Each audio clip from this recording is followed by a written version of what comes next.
मैं हूं आशिमा त्यागी। दोस्तों जरा सोचिए, अगर किसी दिन आपको ये पता चले कि इस देश की सरकारें अब जनता के वोट से नहीं बल्कि किसी लड़की की व्हाट्सएप चैट और होटल के कमरे में शूट हुए किसी सीक्रेट वीडियो से बन और बिगड़ रही है, यह आपको पता चले।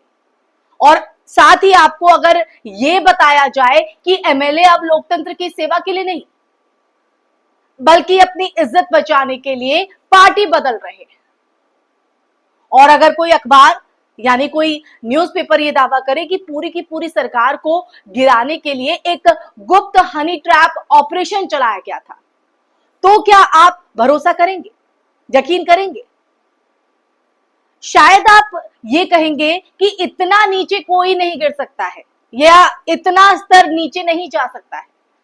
लेकिन दोस्तों, ये भारत का नया राजनीतिक सच है, या ये कहे कि यही एक नया राजनीतिक चेहरा है, और इस पर मुहर लगाई है खुद शिवसेना के मुखपत्र सामना ने। तो आज इसी मुद्दे पर हम बात करेंगे। इस मुद्दे में मैं आगे बढ़ूं उससे पहले हमेशा की तरह वीडियो में हमारे आपसे यही गुजारिश रहती है हर वीडियो में कि इंसाफ की आवाज को बुलंद करने के लिए और सच्ची पत्रकारिता के लिए हमारा सहयोग करें। साथ ही डिस्क्रिप्शन में दिए गए लिंक को ओपन कर ज्वाइन बटन दबाकर आप देश लाइव यानी हमसे सीधा जुड़ सकते हैं। दोस्तों खैर, अब बढ़ते हैं आगे और मुद्दे पर आते हैं, आज चर्चा पर आते हैं जिसकी वजह से मैं ये वीडियो लेकर आई हूं। 2022 में जब उद्धव ठाकरे की सरकार रातों रात गिरी तो देश को ये बताया गया दोस्तों कि ये लोकतंत्र की जीत है, लेकिन पर्दे के पीछे क्या चल रहा था? 18 विधायक और 4 सांसद जिनकी निजी जिंदगी की क्लिप्स उनके राजनीतिक करियर को निगलने की धमकी बन चुकी थी दोस्तों, और डर में, इज्जत के बोझ में वो उस सरकार को गिरा बैठे जिसे जनता ने यानी आपने और हमने चुना था। जनता का जनादेश, उस पर भी प्रश्न चिन्ह लगा दिया। ये कोई फिल्मी कहानी नहीं है दोस्तों, ये लोकतंत्र के नाम पर चल रही सत्ता की साजिश है, और इस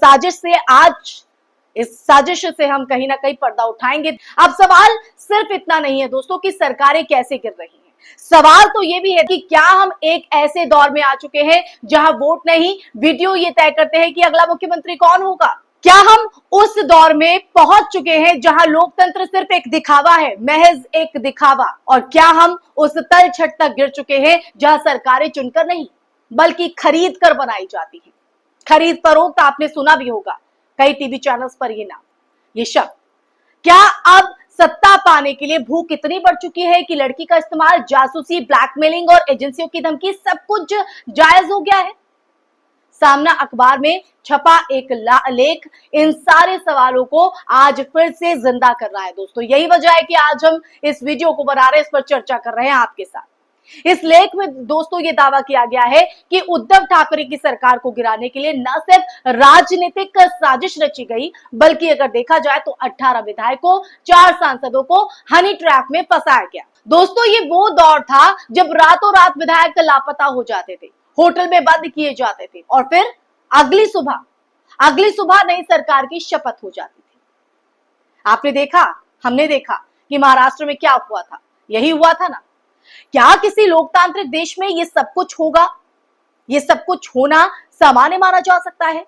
क्या ये सब कुछ केवल सत्ता में बने रहने के लिए किया गया है? और सबसे बड़ी बात तो दोस्तों ये भी है कि क्या इन आरोपों की कोई गंभीर जांच होगी भी या नहीं, या हमेशा की तरह सब कुछ मीडिया की एक खबर बनकर रह जाएगा? क्योंकि 2014 की हम बात कर लेते हैं, क्योंकि 2014 के बाद जिस तरह से सत्ता का चरित्र बदला है ना दोस्तों, वो भारतीय लोकतंत्र के इतिहास में काले अक्षरों में दर्ज किया जाएगा।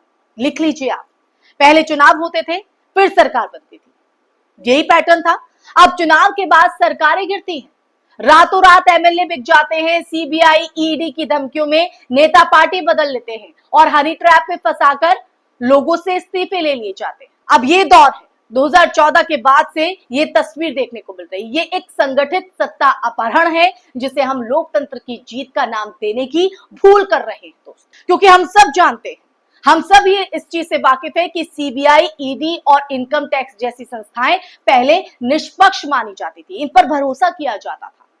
इनका काम था अपराधियों को पकड़ना, भ्रष्टाचार को रोकना और कानून का राज बनाए रखना। लेकिन 2014 के बाद से इन संस्थाओं का जो व्यवहार है, जो बिहेवियर है, वो कुछ अलग ही दिखाई देने लगा है।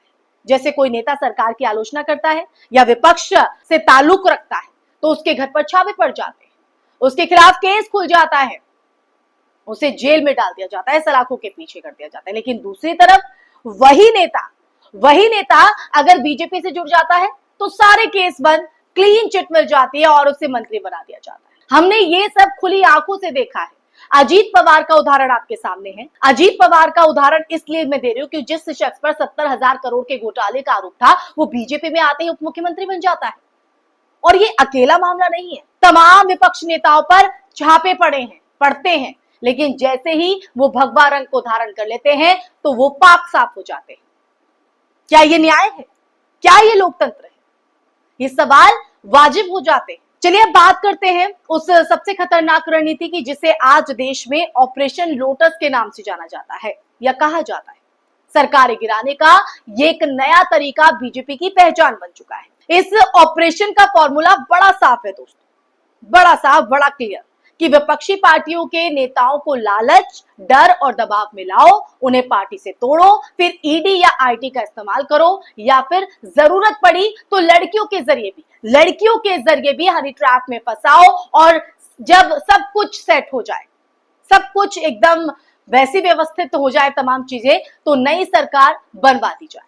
ये सिलसिला मध्य प्रदेश, कर्नाटक, महाराष्ट्र, अरुणाचल प्रदेश, मणिपुर, गोवा, लगभग हर उस राज्य में कहीं ना कहीं दोहराया गया है दोस्तों, या देखा गया है जहां बीजेपी को बहुमत नहीं मिला है। मध्य प्रदेश में कमलनाथ की सरकार सिर्फ इसलिए गिरी क्योंकि सिंधिया और उनके 22 विधायक है बीजेपी में चले गए। और क्या ये संयोग है? उनमें से कई को बाद में मंत्री बना दिया गया। कर्नाटक में कुमार स्वामी की सरकार गिराने के लिए 17 विधायकों को, जी हां 17 विधायकों को होटल में रखा गया। ये खरीद फरोख्त पर में आ रही है। महाराष्ट्र में तो पूरी की पूरी पार्टी ही फाड़ दी गई। उद्धव ठाकरे के शिव सैनिकों को एकनाथ शिंदे ने ईडी की तलवार के नीचे से ले जाकर बीजेपी के हवाले कर दिया। आप देखिए कि किस तरह से सत्ता परिवर्तन होता है। सत्ता की ये भूख अब नैतिकता, संविधान और जनादेश सब कुछ खा चुकी है दोस्तों, सब कुछ निगल चुकी है। लेकिन इस बार मामला और भी गहरा और गंभीर है। सामना का ये दावा है कि सिर्फ धमकी या धनबल नहीं, बल्कि हनी ट्रैप जैसे गंदे हथियार का भी इस्तेमाल किया गया। हनी ट्रैप यानी किसी शख्स को सेक्स स्कैंडल या वीडियो के जाल में फंसाकर उसे ब्लैकमेल करना। यह तरीका पहले देखा जाए तो विदेशी जासूसी एजेंसियां इस्तेमाल करती थी, आप समझ रहे हैं, लेकिन अब ये भारतीय राजनीति में आम होता जा रहा है। क्या आप सोच सकते हैं कि विधायक डर के मारे पार्टी छोड़ दें सिर्फ इसलिए कि उनकी कोई वीडियो बाहर ना आ जाए?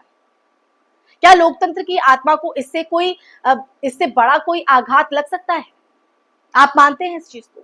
इससे बड़ा जख्म कोई दे सकता है? ये सब तब होता है दोस्तों जब संस्थाएं बिक चुकी होती हैं। चुनाव आयोग जो पहले निष्पक्ष हुआ करता था, आज सिर्फ तारीफ का जो है वो तारीख घोषित करने की मशीन बनकर रह गया है। सुप्रीम कोर्ट जो कभी हर नागरिक के अधिकारों का रक्षक था, आज कई बार हमने देखा है कि संवैधानिक प्रक्रिया का पालन हुआ है। जैसे ठंडे जवाब देकर बाहर निकल जाता है चुनाव आयोग। और मीडिया की तो बात ही कुछ और है। वो तो पूरी तरह से सत्ता का दलाल बन चुका है। एनडीटीवी जैसे चैनल की भी अडानी की गोद में जा बैठे हैं। देखिए वहां पर किस तरह से, मैंने अपने पहले वीडियो में बताया था कि किस तरह से वहां पर बदलाव चल रहे हैं। एक अल्पसंख्यक समुदाय को यहाँ पर निशाना बनाया जा रहा है। रोज टीवी पर जो डिबेट्स होती हैं उनमें असली मुद्दों को कहीं ना कहीं भटका दिया जाता है। उनमें असली मुद्दों की कोई चर्चा नहीं होती, ना हनी ट्रैप की बात होती है, ना सीबीआई ईडी की धांधलियों की बात होती है। हर बहस को हिंदू मुस्लिम, राष्ट्रवाद, पाकिस्तान, मस्जिद और न जाने क्या क्या मंदिर में घुमा दिया जाता है, ताकि जनता असली सवाल ना पूछ सके, ताकि जनता असली मुद्दों से भटक जाए। जैसे कि विधायक क्यों टूट रहे हैं, विपक्ष के नेताओं पर ही क्यों रेड पड़ रही है, और सत्ता में आने के बाद आरोप कैसे साफ हो जाते हैं। ये तमाम ऐसे सवाल हैं जो कहीं ना कहीं आपके और हमारे मन में चलते हैं दोस्तों। यही वजह है कि आज हम इस बात पर चर्चा कर रहे हैं, इस विषय पर आपसे बात कर रहे हैं। तो दोस्तों ये एक बहुत ही साजिशपूर्ण चुप्पी है जो देश के लोकतंत्र को अंदर से खा रही है। और सबसे खतरनाक बात तो ये है दोस्तों कि जनता को भी धीरे धीरे ये सब सामान्य लगने लगा है। ये हम सब मानने लगे हैं कि राजनीति में सब चलता है, लेकिन लोकतंत्र में सब नहीं चलता है दोस्तों। लोकतंत्र में तभी बचता है, लोकतंत्र कहीं ना कहीं तभी बचता है जब जनता सवाल पूछे, संस्थाएं जवाबदेह हो और सत्ता विनम्र हो। अगर आज हम नहीं बोले तो कल हमें बोलने का अधिकार भी नहीं होगा, नहीं बचेगा। अगर आज हमने ये नहीं पूछा कि एमएलए को हनी ट्रैप में क्यों फंसाया गया, विपक्षी नेताओं को जेल में क्यों डाला गया और सत्ता में जाते ही सब आरोप कैसे मिट गए, तो कल हम किसी और मुद्दे पर भी कुछ नहीं कह पाएंगे। लोकतंत्र सिर्फ एक शब्द नहीं है, ये एक प्रणाली है जिसमें हर नागरिक की आवाज का मूल्य होता है, महत्व होता है। अगर आज ये प्रणाली ध्वस्त हो रही है तो इसका जिम्मेदार सिर्फ एक नेता नहीं बल्कि हम सब भी हैं, आप और हम सब भी, जो चुप हैं, जो डर गए हैं और जो नफरत में इतने अंधे हो चुके हैं, सत्य से कहीं ना कहीं मुंह मोड़ चुके हैं। तो चलिए दोस्तों, इस खतरनाक चुप्पी को तोड़ना होगा, सवाल पूछने होंगे, सामना की रिपोर्ट को नजरअंदाज नहीं करना होगा। ये कोई साजिशी थ्योरी नहीं है बल्कि एक चेतावनी है हम सब के लिए कि अगर अभी भी नहीं ना चेते तो भविष्य में लोकतंत्र एक इतिहास बनकर किताबों में ही महज रह जाएगा। तो इसी के साथ इस वीडियो में फिलहाल के लिए मैं यही विराम लगाती हूँ। अगर आपको मेरी ये वीडियो पसंद आई हो, आप मेरी बात से सहमत है, असहमत है, कमेंट बॉक्स में अपनी राय हमारे साथ जरूर साझा कीजिएगा और इस वीडियो को ज्यादा से ज्यादा शेयर कीजिएगा और हमारे चैनल को सब्सक्राइब कीजिएगा। नमस्कार।